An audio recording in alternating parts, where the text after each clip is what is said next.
সুজন, আমরা কি কর এবং ভ্যাট মওকুফের সুবিধা আমরা আসলে জাহাজ পরিবহন খাত থেকে তুলে নিয়েছি? এটার কারণটা কি? আমরা কি আম, আম, এই খাতে স্বয়ংসম্পূর্ণ হয়ে গেছি?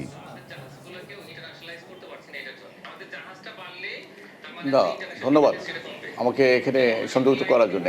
অ্যাকচুয়ালি আমরা জাহাজের সম্পূর্ণ এখনো হয়নি। আমাদের কিন্তু সামনে যে সম্ভাবনা আছে সেই সম্ভাবনাগুলোকে এখনো আমরা পুরোপুরি কাজে লাগাতে পারিনি। আমরা সেই সম্ভাবনার পথে আমরা হাঁটছিলাম।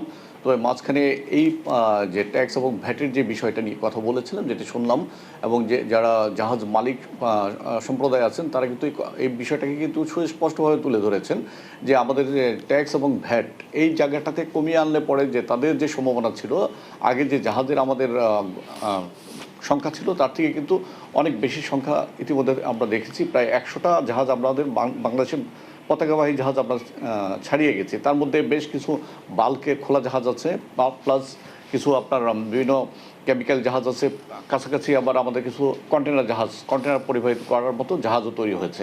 তো এই যে সম্ভাবনাময় খাতটাকে এটাকে কিন্তু আমাদেরকে অব্যাহত রাখতে হবে, এবং এই অব্যাহত রাখার জন্যে সরকারের যে পলিসি সেই পলিসিটা ব্যবসা বান্ধব পলিসি হতে হবে, যাতে করে আমাদের এই খাতে যত বেশি আমাদের উদ্যোক্তারা এগিয়ে আসবেন তত বেশি আমরা এই শিপিং খাতটাকে আমরা আরও অনেক বেশি উচ্চমাত্রায় নিয়ে যেতে পারবো, আরও বেশি আমাদের ব্যবসায়িক বান্ধব একটা পরিবেশ তৈরি হবে। কারণ আপনারা জানেন আমরা আমদানি এবং রপ্তানি নির্ভর একটি দেশ। আমাদের দেশ থেকে যত বেশি আমরা আমাদের জাহাজ আমাদের পণ্যের প্রায় 90 থেকে 93% পণ্যই কিন্তু আমাদের এই জাহাজ নির্ভর বিজনেস। এই জাহাজের সংখ্যা যত বেশি বাড়বে তত আমাদের দুই দিকটা লাভ হবে। একটা হলো পণ্য পরিবহনে আমাদের যে ইনকামটা হবে সেই ইনকামটা কিন্তু আমাদের দেশেই থেকে যাবে।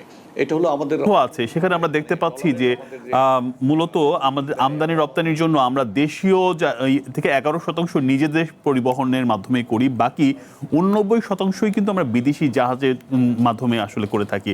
এতে আমদানি রপ্তানির শতভাগ যদি আসলে আমাদের দেশের জাহাজ দিয়ে করতে পারতাম তাহলে আমাদের দেশে নাকি 900 জাহাজ প্রয়োজন, সেখানে আমাদের আছে মাত্র 100টি।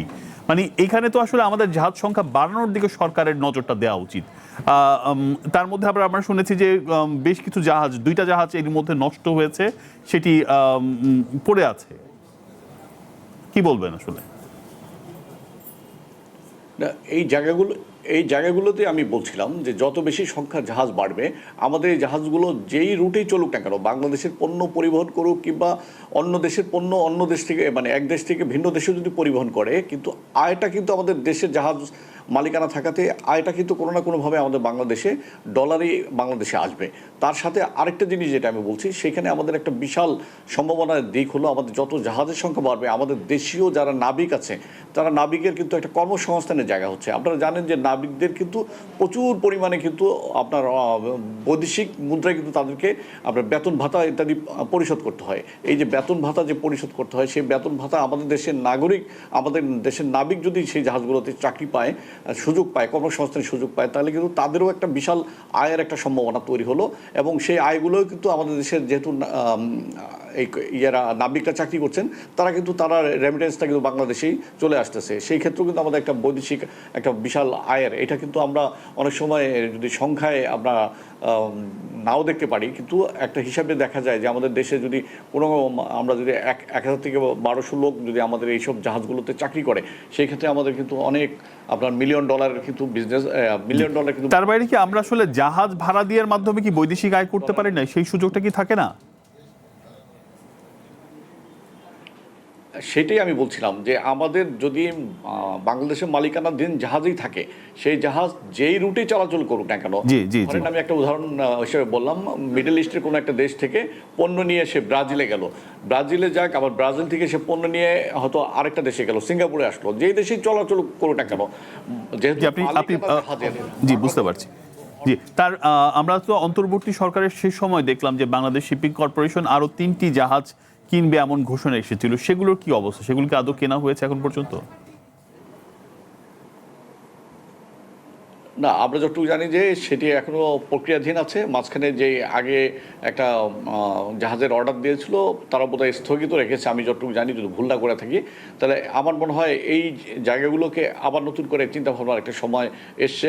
আমাদের যে জাহাজ পরিচালনা এবং জাহাজ যে আমাদের আরও বৃদ্ধি করার যে একটা সুযোগ, সেই সুযোগটা কিন্তু আমাদের যারা বড় বড় আমাদের দেশের যারা ইন্ডাস্ট্রিয়ালিস্ট আছে এবং যারা এই সেক্টরে ইনভেস্ট করতে আগ্রহী, তাদেরকে কিন্তু সুযোগ দেওয়া উচিত। এবং সেই ক্ষেত্রে প্রয়োজনে আমাদের যে ট্যাক্স এবং ভ্যাট অন্যান্য যে সুযোগ সুবিধাগুলো আছে, সেই সুযোগ সুবিধাগুলো তাদেরকে বৃদ্ধি করে দিয়ে যদি এইটাকে কাজে লাগানো যায়, 1% ট্যাক্স বা ভ্যাট বা যে সামান্য কিছু আপনার অর্থনৈতিকভাবে যদি আমাদের রাজস্ব আয়ের হতো একটা অংশ দেখা যাবে হয়তো স্বাভাবিকভাবে কমে গেছে, কিন্তু আমাদের একটা বিশাল আয় কিন্তু অন্য দিক থেকে কিন্তু জাহাজ একটা আপনার যদি চলাচল করতে পারে, একটা নতুন জাহাজ যদি আমাদের কোনো রুটে চলাচল করে, সেক্ষেত্রে কিন্তু একটা বিশাল পরিমাণ আয় কিন্তু আমাদের দেশে। তার বাইরেও আমরা যতটুকু জানি যে সম্প্রতি আন্তর্জাতিক রুটে যে নানা ধরনের সংকট ছিল যুদ্ধ এবং উত্তেজনার কারণে, ইতিমধ্যে জাহাজের ভাড়া অনেক বেড়ে গেছে, সেটির বর্তমান অবস্থা আসলে কেমন?